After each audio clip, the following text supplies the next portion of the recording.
S T Somashekar ಮಾತಿಗೆ ವಿಜೇಂದ್ರ ಗುಡುಗಿದ್ದಾರೆ. ಸೋಮಶೇಖರ್ ಯಾಕೆ ಹೀಗೆ ಮಾತನಾಡ್ತಿದ್ದಾರೆ ಗೊತ್ತಿದೆ. ಸೋಮಶೇಖರ್ ಬಗ್ಗೆ ಹೈಕಮಾಂಡ್ಗೆ ಎಲ್ಲ ಹೇಳಿದೀವಿ. ಎಸ್ ಟಿ ಸೋಮಶೇಖರ್ ಮಾತಿಗೆ ವಿಜೇಂದ್ರ ಗುಡುಗಿದ್ದಾರೆ. ನಮಗೆ ಗೊತ್ತು ಯಾಕೆ ಎಸ್ ಟಿ ಸೋಮಶೇಖರ್ ಇಂಥ ಸ್ಟೇಟ್ಮೆಂಟ್ಗಳನ್ನು ಕೊಡ್ತಿದ್ದಾರೆ ಅಂತ ನಮಗೆ ಚೆನ್ನಾಗಿ ಗೊತ್ತಿದೆ. ಹಾಗೆ ಹೈಕಮಾಂಡ್ಗೂ ಕೂಡ ಎಲ್ಲ ಮನದಟ್ಟು ಮಾಡಿದ್ದೀವಿ. ಸೋಮಶೇಖರ್ ಬಗ್ಗೆ ಹೈಕಮಾಂಡ್ ನಿರ್ಧಾರಕ್ಕೆ ಕಾಯ್ತಿದ್ದೀವಿ ಅಷ್ಟೇನೆ. ಒಂದ್ಸಲ ಅಲ್ಲಿಂದ ಸಿಗ್ನಲ್ ಬಂತು ಅಂತಂದ್ರೆ ಮುಂದಿನ ಕ್ರಮ ಏನಾಗಬೇಕು ಅದಾಗುತ್ತೆ ಅಂತ ವಿಜೇಂದ್ರ ಹೇಳಿದ್ದಾರೆ.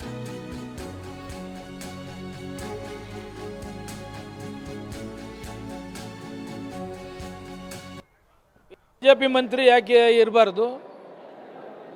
ಬಿಜೆಪಿ ಮಂತ್ರಿನೇ ಯಾಕೆ ಇರಬಾರ್ದು?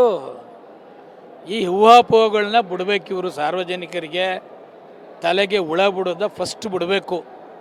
ಹೋಮ್ ಮಿನಿಸ್ಟರ್ ಹೇಳಲಿಲ್ವಾ, ನಮ್ಮದೇನು CBI ಕೊಟ್ಟದ್ದು ಗೊತ್ತಾಗಲ್ಲ, ED ಗೊತ್ತಾಗೋದು ನಮಗೆ ಗೊತ್ತಾಗೋದಿಲ್ಲ. ಸೆಂಟ್ರಲ್ ಗೌರ್ಮೆಂಟ್ ನಿಮ್ಮದೇ, CBI ನಿಮ್ಮದೇ, ED ನಿಮ್ಮದೇ. ಅಲ್ಲಿಂದ ಏನಿದೆ ಅಂತ ಹೇಳಿಸಿ ಅಂತ ಹೋಮ್ ಮಿನಿಸ್ಟ್ರೇ ಅಸೆಂಬ್ಲಿಲಿ ಹೇಳಿದಾರಪ್ಪ. ಇನ್ನು ಅದಕ್ಕಿಂತ ಇನ್ನೇನು ಬೇಕು? ಅಮಿತ್ ಶಾ ಅವ್ರನ್ನ ಕಾಂಟ್ಯಾಕ್ಟ್ ಮಾಡಲಿ, ಅಮಿತ್ ಶಾ ಅವ್ರನ್ನ ಡೀಟೇಲ್ಸ್ ತಗೊಳ್ಳಿ, ಮಾಡಲಿ. ಎಸ್ ಟಿ ಸೋಮಶೇಖರ್ ಅವರು ಯಾಕೆ ಹೇಳಿಕೆಗಳನ್ನ ಕೊಡ್ತಾ ಇದ್ದಾರೆ, ಸರ್ಕಾರದ ಪರವಾಗಿ ನಿಂತಿದ್ದಾರೆ, ನಿಮಗೆ ಗೊತ್ತಿದೆ. ಇದಕ್ಕೆ ನಾವು ಭಾರತೀಯ ಜನತಾ ಪಾರ್ಟಿ ನಾವು ರಾಜ್ಯ ಮಟ್ಟದಲ್ಲಿ ತೀರ್ಮಾನ ತೆಗೆದುಕೊಂಡು ಕೇಂದ್ರದ ವರಿಷ್ಠರಿಗೆ ಕಳಿಸ್ಕೊಟ್ಟಿದ್ದೇವೆ. ಎಲ್ಲದಕ್ಕೂ ಕೂಡ ನಾವು ಕೂಡ ಉತ್ತರ ಕಾಯ್ತಾ ಇದ್ದೇವೆ. ಒಂದು ಕಡೆ